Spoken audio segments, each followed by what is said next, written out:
Hello साथियों, welcome to UP exams वाला में आप सभी का स्वागत है। साथियों, आप सब जानते हैं कि कल देश के गृह मंत्री श्री अमित शाह जी ने देश के संसद में कुछ बड़ी बातें बोली। उन्होंने कहा कि हम देश के कुछ पुराने कानूनों में सुधार करेंगे और कुछ नए कानून बनाए जाएंगे।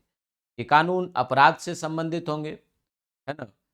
भारत का जो एविडेंस एक्ट था उससे संबंधित होंगे, मतलब जब अपराध के बाद साक्ष्य जुटाए जाने के जो कानून होते हैं, एविडेंस एक्ट जैसे हम लोग कहते हैं, उसमें बदलाव होगा।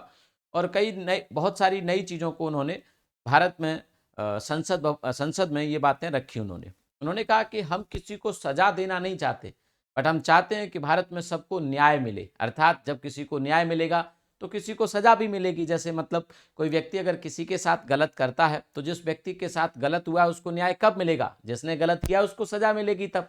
तो उन्होंने साफ कहा कि हम किसी को सजा देना नहीं चाहते, या सरकार का काम सजा देना नहीं होता। सरकार का काम पीड़ित व्यक्ति को, जिसके साथ गलत किया गया, उसको न्याय दिलवाना होता है न्यायपालिका के माध्यम से। तो कहा कि हम इसीलिए बहुत सारे कानूनों में सुधार कर रहे हैं। उनमें से आपने देखा होगा, आपको बता दूं कि इंडियन पीनल कोड जो था अब उसका नाम बदलकर भारतीय न्यायिक संहिता कर दिया गया। इंडियन जुडिशियल कोड उसे कहा जाएगा। अब तक आईपीसी कहते थे, अब उसे आईजेसी कहा जाएगा, है ना। तो और एग्जाम्पल दूं तो जो आपकी मर्डर की धारा थी, आईपीसी की धारा 302, अब उसको बदलकर धारा 101 कर दिया गया आईपीसी में। तो बहुत सारी चीजों उनमें बदलाव हुआ है। कहा है कि 1860 के तमाम कानून जो अंग्रेजों के बनाए हुए थे वो अब तक देश में चल रहे थे, हम उनमें बदलाव करेंगे। और इसके साथ साथ एक बड़ा बदलाव उन्होंने किया है मॉब लिंचिंग को लेकर। मॉब लिंचिंग को क्या है कि पहले हमारे देश में पिछले कुछ सालों में मॉब लिंचिंग की घटनाएं बहुत बड़ी हैं, और कोई ठोस कानून न होने की वजह से मॉब लिंच करने वाले, जो लिंचिंग करते थे व्यक्ति, मतलब लिंच करना होता है किसी व्यक्ति को मार देना, भीड़ के द्वारा किसी व्यक्ति को मार दिया जाना। और ये कई घटनाएं सामने हमारे देश में आई थी, और ये एक फैशन सा बनता चला जा रहा था कि जहां 10 आदमी इकट्ठे हुए, उनको लगा कि ये चोर है और उसको पकड़ के मार दिया। उन्हें भी पता था कि अगर ये चोर है, हम कह देंगे कि देखो हमें नहीं पता किसने मारा, इतने सारे लोग थे और ये मारा गया। तो ये फैशन सा बन गया था। तो अब मॉब लिंचिंग को लेकर बहुत कठोर कानून हमारे देश में बनाया जा रहा है। और आप देखेंगे मॉब लिंचिंग क्या होता है और इसके लिए कानून क्या सजा देगा, मतलब किस प्रकार की सजा की व्यवस्था मॉब लिंचिंग को लेकर किया गया है। फेक न्यूज को लेकर भी बहुत बड़ा कानून बनाया जा रहा है। तो देखेंगे मॉब लिंचिंग, नाबालिग से रेप पर मौत की सजा होगी। मॉब लिंचिंग पर भी अब मौत की सजा, अर्थात अधिकतम सजा फांसी हो सकती है, और नाबालिग से रेप किया तो उसमें भी फांसी की सजा हो सकती है। जानिए आईपीसी सीआरपीसी पर 3 नए बिलों में क्या क्या बदलेगा, 3 नए जो विधेयक रखे गए उनसे क्या क्या बदल जाएगा। केंद्रीय गृह मंत्री अमित शाह ने कहा कि सरकार का लक्ष्य न्याय सुनिश्चित करना है, ना कि किसी को सजा देना। मतलब एक साधारण सी बात उन्होंने बोली कि हम न्याय देने का काम करते हैं, सबको न्याय मिले इस बात की गारंटी हम देते हैं। हम सजा वगैरह किसी को नहीं देते, सजा देना नहीं है। इसी उद्देश्य से 3 विधेयक पेश किए जा रहे हैं। अमित शाह ने कहा कि नए कानून बनने से 533 धाराएं खत्म हो जाएंगी और 133 नई धारा शामिल की जाएंगी, बढ़ जाएंगी, जबकि 9 धारा को बदल दिया गया है। जैसे मैंने अभी बताया, आईपीसी की धारा 302 पहले हत्या से संबंधित होती थी, अब धोखाधड़ी से संबंधित होगी। अब हत्या के मामले अब धारा 101 में देखे जाएंगे। तो कुछ बदल गई हैं धाराएं। तो आप लोग ध्यान से देखेंगे आगे तो देखेंगे कि अभी आप सब जानते हैं कि मानसून सत्र चल रहा है, और मानसून सत्र का अंतिम दिन भी था। तो आप देखेंगे कि अमित शाह ने मानसून सत्र के आखिरी दिन लोकसभा में भारतीय न्याय संहिता, जिसे आईपीसी पहले कहते थे, अब ये भारतीय न्याय संहिता कहा जाएगा, भारतीय साक्ष्य विधेयक और भारतीय नागरिक सुरक्षा संहिता में सुधार के लिए 3 बिल पेश किए। तो ये 3 विधेयक हैं, किससे संबंधित हैं? एक आपका भारतीय न्याय संहिता से, इंडियन एविडेंस एक्ट से संबंधित, और भारतीय नागरिक सुरक्षा से संबंधित। ये 3 विधेयक कल उन्होंने सदन में रखे। इनमें क्या था? इस दौरान अमित शाह ने कहा कि 1860 से 2023 तक की देश की आपराधिक न्याय प्रणाली अंग्रेजों द्वारा बनाए गए कानूनों के अनुसार कार्य करती रही थी। ये सच बात है, हम लोग भी इसमें मांग करते थे, आप लोग भी कहते थे कि सर देश के कानून बहुत पुराने हैं, और कानून बहुत सख्त न होने की वजह से बहुत सारे अपराधी बच जाते हैं या फिर बहुत समय लग जाता है। क्योंकि एविडेंस एक्ट जो था उसमें कुछ ऐसी चीजें थी कि उस प्रकार के एविडेंस जुटाने में हमें सालों लग जाते थे पुलिस को, है ना। एजेंसीज थी, वो इन्वेस्टिगेशन सालों करती रहती थी, तब कहीं जाकर वो एविडेंस जुटा पाती थी। और आपको पता है कानून कहता था कि जब तक वो एविडेंस नहीं मिलेंगे तब तक हम सजा नहीं दे सकते। तो एविडेंस एक्ट में भी बदलाव किया जाएगा, ताकि अब एविडेंस को जुटाने में बहुत लंबा समय न लगे। तो अब आप आगे देखेंगे कुछ दिनों के बाद कि अब मामले थोड़े जल्दी सुलझाए जाएंगे। आप देखेंगे थोड़ी तेजी कि इन सभी जो केसेस हैं उनमें थोड़ी तेजी आएगी, क्योंकि एविडेंस एक्ट बहुत उलझा हुआ एक्ट था भारत का। जो साक्ष्य अधिनियम था उसमें बहुत सारे ऐसे पेज थे जिनमें सालों लग जाते थे उनको सॉल्व करते करते करते करते करते। अब उसमें थोड़ी सी सहूलियत मिलेगी पुलिस को भी, एजेंसियों को भी, अब जल्दी काम हो सकेंगे। तो कहा कि अंग्रेजों द्वारा बनाए गए कानूनों के अनुसार कार्य करती रही। अब अंग्रेजों के समय से चले आ रहे तीनों कानून बदल जाएंगे और देश में आपराधिक न्याय प्रणाली में बड़ा बदलाव होगा, है ना, बड़ा बदलाव होगा। शाह ने जिन विधेयकों को पेश किया उनके कानून बनने के साथ ही राजद्रोह खत्म हो जाएगा, है ना, राजद्रोह को देशद्रोह के साथ लिंक कर दिया जाएगा। तो जो सेडिशन था उसको समाप्त कर दिया जाएगा, या ऐसे कहें कि सेडिशन अब और कठोर हो जाएगा, है ना। तो आप देखेंगे इसके अलावा इसमें मॉब लिंचिंग, महिलाओं के खिलाफ अपराध के मामलों में भी तमाम बदलाव किए गए हैं। आइए जानते हैं एक नए कानून आने के बाद क्या क्या बदल जाएगा। सबसे पहले मॉब लिंचिंग। मॉब लिंचिंग होता क्या है, आप लोग अक्सर पूछते हैं। तो मॉब लिंचिंग होता है 5 या 5 से अधिक लोगों के द्वारा, लोगों का एक समूह एक साथ मिलकर नस्ल के आधार पर, मतलब उनकी रेश के आधार पर, या उनकी जाति के आधार पर, या समुदाय हिंदू मुसलमान के आधार पर, या लिंग के आधार पर, या जन्मस्थान, भाषा या व्यक्तिगत विश्वास या किसी अन्य आधार पर हत्या कर देता है। मॉब मतलब भीड़ होता है, मॉब का मतलब होता है भीड़, है ना, मॉब मतलब भीड़ होता है।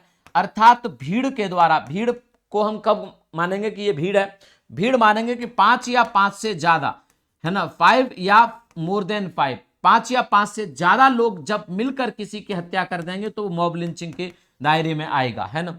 तो व्यक्तिगत विश्वास या किसी अन्य आधार पर हत्या करता है तो ऐसे समूह के हर सदस्य को मौत या कारावास से दंडित किया जाएगा। इसमें जुर्माने का भी प्रावधान है। तो अगर मॉब लिंचिंग के माध्यम से कोई व्यक्ति अगर मारा जाता है तो मिनिमम सजा 7 वर्ष होगी, इससे कम सजा नहीं होगी, और अधिकतम फांसी की सजा हो सकती है जिन्होंने लिंच किया है किसी व्यक्ति को। मॉब लिंचिंग का मतलब होता है कि जब 5 या 5 से ज्यादा लोगों का एक समूह किसी व्यक्ति को जाति के आधार पर, धर्म के आधार पर, लिंग के आधार पर, उसकी भाषा के आधार पर, उसके जन्म स्थान के आधार पर, उसकी नस्ल के आधार पर जब उसको मार देते हैं तो इसे मॉब लिंचिंग कहा जाता है ना। इसके अलावा भी कोई और आधार हो सकता है, जैसे मान लो कि चोर चोर चोर बोला किसी व्यक्ति ने और उस पर हमला करके मार दिया, वो भी मॉब लिंचिंग में ही आएगा। तो आप इस बात को समझने का प्रयास करिए कि मॉब लिंचिंग क्या होता है। इसमें न्यूनतम 7 साल और अधिकतम मौत की सजा का प्रावधान बढ़िया किया है। इस पे तारीफ सरकार की करनी चाहिए, खुल के करनी चाहिए, जो अच्छे काम है उनकी तारीफ खुल के करनी चाहिए। कहीं भले देर लगी इस कानून को बनाने में, लेकिन बना, क्योंकि पिछले समय में धर्म के आधार पर लोगों को मारा जा रहा था, जाति के आधार पर लोगों को लिंच किया जा रहा था, लोगों पे आरोप लगाया और उसको मार दिया। और इसमें सभी धर्मों के लोग पीड़ित थे, हिंदू भी थे, मुसलमान भी थे, सिख भी थे, ईसाई भी थे। कहीं भी अगर कोई व्यक्ति बेचारा फंस गया और उन्मादी भीड़ ने उनके ऊपर कुछ आरोप लगाया, जैसे आप यकीन नहीं मानेंगे, केरल में एक आदमी को इसलिए मार दिया वहां के लोगों ने कि उसने चावल चुरा लिए थे 1 किलो। बताइए, झारखंड में किसी एक आदमी की लिंचिंग इसलिए कर दी गई क्योंकि उसने खाना चुरा लिया था। बताइए, ये आधार है किसी व्यक्ति को मृत्युदंड देने का, लेकिन भीड़ के आगे तो किसकी बस्ती है, क्योंकि कानून नहीं थे। अब भीड़ को ये मैसेज जाएगा कि भैया आप अगर किसी व्यक्ति को लिंच करते हैं और दोषी पाए गए, पकड़े तो जाओगे आप, और पकड़े गए, दोषी पाए गए, और एविडेंस एक्ट में भी अब सुधार हो रहा है, तो इतने ज्यादा एविडेंस की भी जरूरत नहीं है।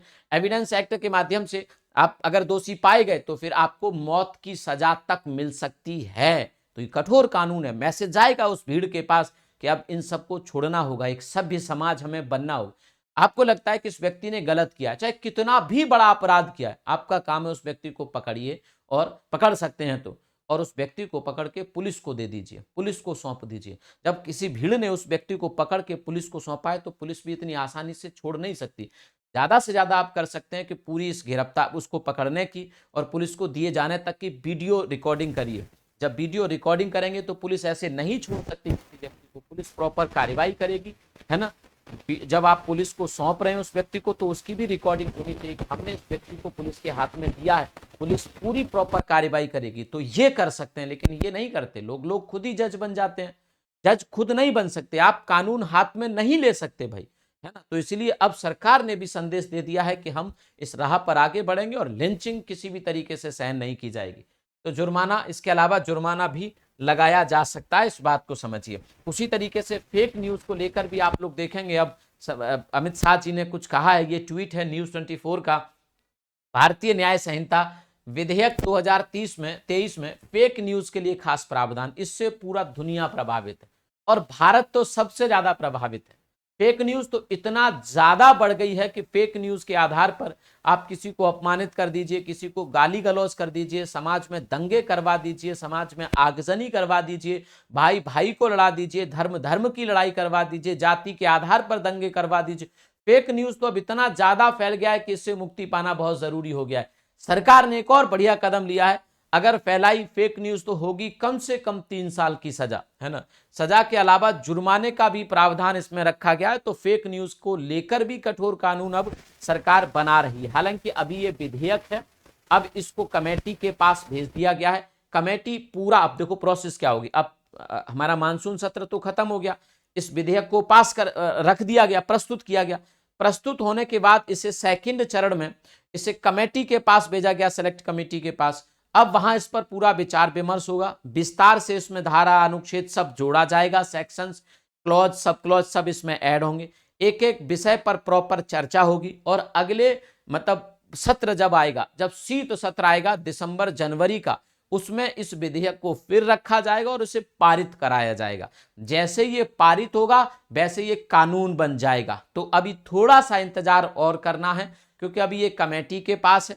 कमेटी में विद्वान लोग बैठेंगे और वो विद्वान लोग इस पर चर्चा करके इसका विधिवत इसका संहिताकरण करेंगे। और हम सब के सामने उम्मीद मुझे यह है कि अगले शीत सत्र में ये कानून के रूप में हमें देखने को मिलेगा। शीत नहीं तो बजट सत्र में तो पक्का। हालांकि मुझे पूरी उम्मीद है कि शीत सत्र में से आप कानून के रूप में देखेंगे। चलिए, ये था हमारा आज का सेशन, बहुत ही महत्वपूर्ण था। बहुत बहुत शुक्रिया आप सभी का। Thank you.